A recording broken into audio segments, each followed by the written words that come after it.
Bonjour à tous, alors on se retrouve pour l'update du CTO Trade Republic. J'ai fait quelques petits changements dernièrement. On va voir ça tout de suite. Du coup, j'ai fait quelques changements au niveau de l'allocation. J'ai ajouté une nouvelle action dans mon portefeuille et j'ai viré une autre pour les achats programmés euh, parce que ça ne correspond plus à mes critères actuellement. C'est peut-être amené à évoluer dans les mois qui vont suivre.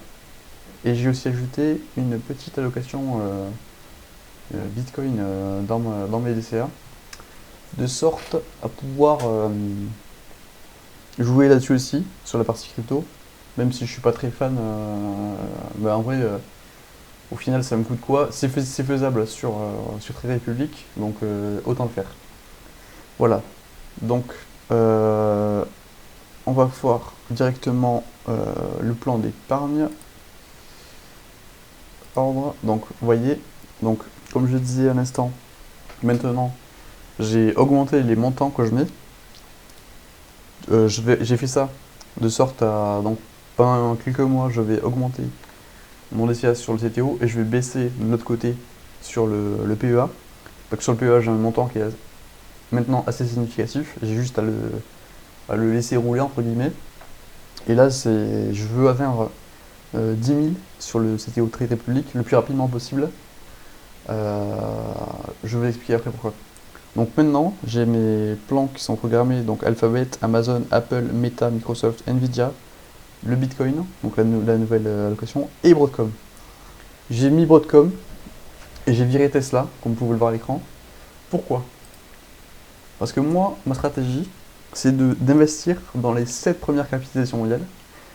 Et il se trouve que actuellement, Broadcom, il vaut 300 millions de plus que Tesla. Donc moi, j'ai pris acte de ça. J'ai fait tout simplement j'ai éjecté Tesla de l'allocation et je l'ai remplacé par Broadcom. Donc ça c'est ma stratégie à moi. J'ai déjà expliqué pourquoi je faisais ça. Je vous invite à aller voir la vidéo si ça vous intéresse. Si c'est pas clair, je le referai une vidéo là-dessus. Et voilà. Donc euh, on va venir maintenant donc sur le max. Donc la performance que j'ai, donc en vrai il faudrait regarder sur internet depuis mars, donc depuis ici. Mais bon, vu que j'ai ouvert mon CTO en avril 2024, on va regarder peut-être depuis. On peut pas faire comme ça, bon, on va regarder comme ça. Donc actuellement, on va regarder sur un an, en an glissant. Sur un an glissant, je suis à 16,83 de performance, ce qui est plutôt démentiel. Mais au final, vu que on est sur un marché qui est assez aussi en ce moment, c'est pas délirant. C'est beaucoup, je conçois. Mais au final, vu que c'est des entreprises technologiques et financières, et aussi de consommation, c'est des performances qu'on fait, au final, sont tout à fait dans la norme, on va dire. C'est pas hors norme. Si ça avait été euh, 70%, là, je me serais inquiété, vous voyez. Bon, si ça avait été plus de 20-25%, je me serais inquiété. Mais au final, c'est ces performances qu'on est censé avoir quand on est sur ces analyses-là, historiquement. Je vais vous montrer ça après. Donc au niveau de l'allocation, donc j'ai viré, je ne sais pas si vous vous rappelez, donc en effet j'ai une plus-value de 374,37 € en ayant commencé vraiment à mettre plus que initialement jusqu'à mars 2025. J'avais je crois 150 €, 200 € sur mon CTO, donc quasiment que dalle. Et là j'ai vraiment augmenté mes DCA à partir de mars. Et là on voit que en l'espace de quelques mois j'ai quasi fait 370 € quoi. Donc ça c'est plutôt c'est démentiel comme performance. Au niveau des positions, du coup, donc vous voyez, j'ai des actions et j'ai la petite poche là qui est la part crypto du Bitcoin. Je suis en moins value d'ailleurs pour l'instant, parce que le premier est passé la semaine dernière, je crois, il y a une semaine. Voilà. Au niveau des positions, alors la pondération, comment ça se passe? Donc ma main pour l'instant c'est Nvidia parce que j'ai une petite part, il avait un petit peu d'avance sur les autres. Ensuite, euh, ma seconde, ça va être en effet c'est Alphabet qui a fait d'excellents résultats récemment. Donc forcément ça a écrasé un peu les autres. Ensuite, c'est Meta, Microsoft, Tesla, Apple et Amazon. Amazon se porte. Il y a une performance qui est pas mal, mais elle a pris un peu cher récemment.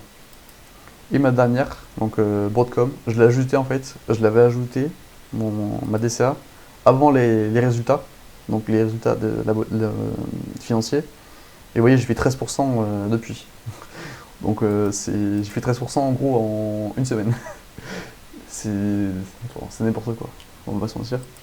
Et là j'ai un petit par Bitcoin, et là je suis à moins-value, donc voilà, on verra pour la suite. Pour le Bitcoin, j'ai aucun espoir, pour moi ça va osciller fortement. Je m'attends pas à avoir des résultats positifs aussi rapidement que sur les autres lignes. Donc voilà, donc vous voyez, toutes mes lignes sont en positif actuellement. C'était pas forcément le cas les dernières semaines, mais là toutes mes lignes, donc 100% de mes lignes, excepté le Bitcoin, 100% de mes actions, sont en plus-value. Voilà, donc ça peut évoluer, donc s'il y a une mauvaise publication d'une ou de l'autre, ça peut repasser en négatif, mais moi je suis extrêmement conscient sur le long terme euh, par rapport à ces entreprises-là. Je les connais, on va dire, bien. D'ailleurs, genre Microsoft, j'ai un PC Windows, je connais un peu la structure d'activité. En fait, toutes les boîtes là, au final, c'est des choses dont potentiellement je me sers au quotidien et dans lesquelles j'ai beaucoup d'espoir pour l'avenir. Voilà. Pourquoi je disais que je voulais atteindre rapidement les 10 000 sur cette allocation-là. Donc je m'étais fait un modèle via le site Portfolio Visualizer. Donc je l'ai mis là, hop, je vais l'ouvrir devant vous. Donc on va considérer qu'on est. Donc j'ai toujours la location avec. Vous savez quoi, on va le faire en direct. On va l'enlever. On va mettre Broadcom. Comment c'est le ticker? Broadcom Inc.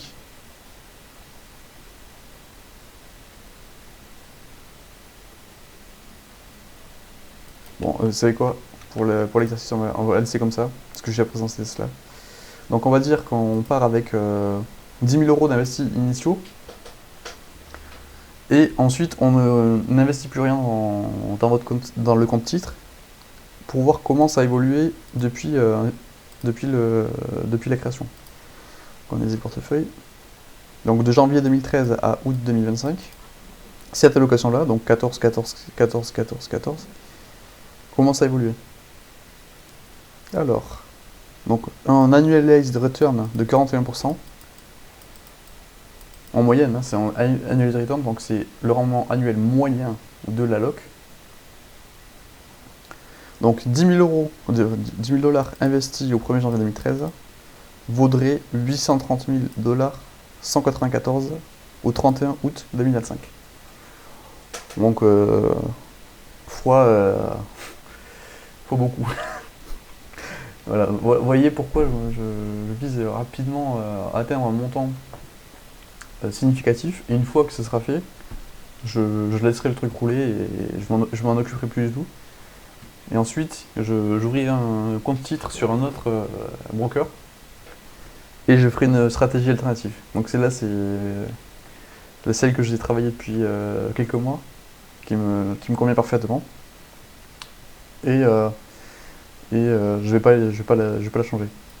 Donc là, on va dire, imaginons, vous voyez, on part de là où je suis, 2598. Allez, soyons, waouh, soyons, tac, bam. Qu'est-ce qui se passerait? Donc voilà, si j'avais eu ce montant-là en 2013, ça me ferait 215 000 dollars. Donc dans 12 ans, le scénario, donc bien sûr, bien évidemment, comme à chaque fois on dit, que les performances passées ne présagent pas des performances futures. D'ailleurs, ce chiffre-là, il faut le prendre avec des énormes pincettes, parce que ça va forcément être moins ou plus, je sais pas. Mais voilà, ça aurait valu aujourd'hui 200 000 dollars. Le simple fait d'avoir mis 2500 euros en 2013 ferait qu'en 2025, j'ai 200 000 dollars environ. Donc voilà. Donc en fait, vous pouvez considérer, on va faire un truc très simple, que tous les 1000 que vous foutez là-dedans, dans 12 ans, c'est 80 000. Faut 80. Honnêtement, quand je vois ça, je me dis, mais j'ai du mal à y croire en fait. C'est n'importe quoi. Et en vrai, si c'est si simple, pourquoi il y a personne qui le fait en fait? Je pense qu'il y a beaucoup de gens qui le font, qui ne le disent pas. Et je pense aussi qu'il y a beaucoup de gens qui abandonnent en cours de route ou qui n'ont pas la bonne strat. Donc bien sûr, c'est facile aujourd'hui de prendre les gagnants et de faire ce backtest. Mais on va être honnête, Google, Microsoft, je pense que j'ai la grosse Apple, Amazon, par exemple. Est-ce que vous voyez en 2025, est-ce qu'en 2035, vous imaginez un monde sans ces entreprises-là? Moi, j'ai beaucoup de mal à imaginer ce monde-là, en fait. C'est, c'est, pour moi, c'est des entreprises qui sont inscrites dans l'histoire et qui vont le rester encore très longtemps. Donc voilà. Donc voilà pourquoi je voulais atteindre. Donc j'augmente mes DCA pendant 10 mois encore. Je vais mettre tous les mois 600-700 euros sur mon CTO. De sorte à avoir dans 12 ans cette poche-là qui sera... bon, bien sûr, ça sera beaucoup moins, je pense. Qui sera plausible. Voilà. Donc moi, je vous dis sur ce, faites vos DCA, faites vos investissements, travaillez vos stratégies. Si vous n'avez pas le d'en servir, allez sur des sites de backtest, portez les visualizers. Un autre que j'aime bien, c'est backtest de Curvo. Hein, je crois que c'est un site belge.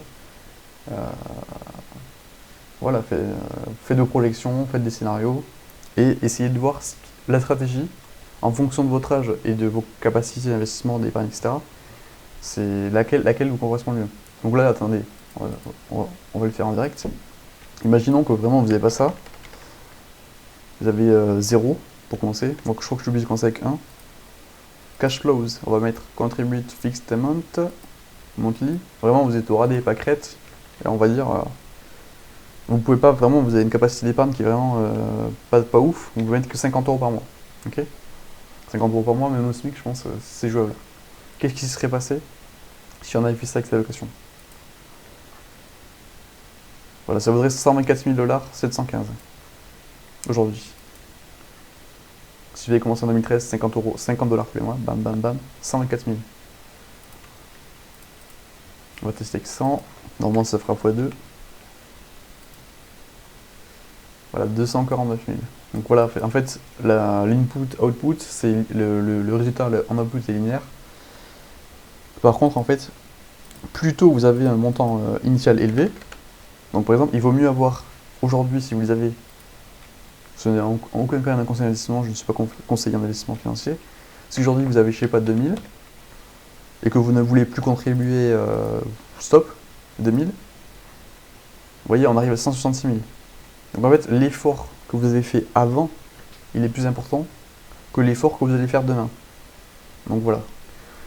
C'est tout pour moi. Donc là, je vous dis, je vous laisse tergiverser là-dessus, et je vous dis à très bientôt pour une prochaine vidéo. Salut!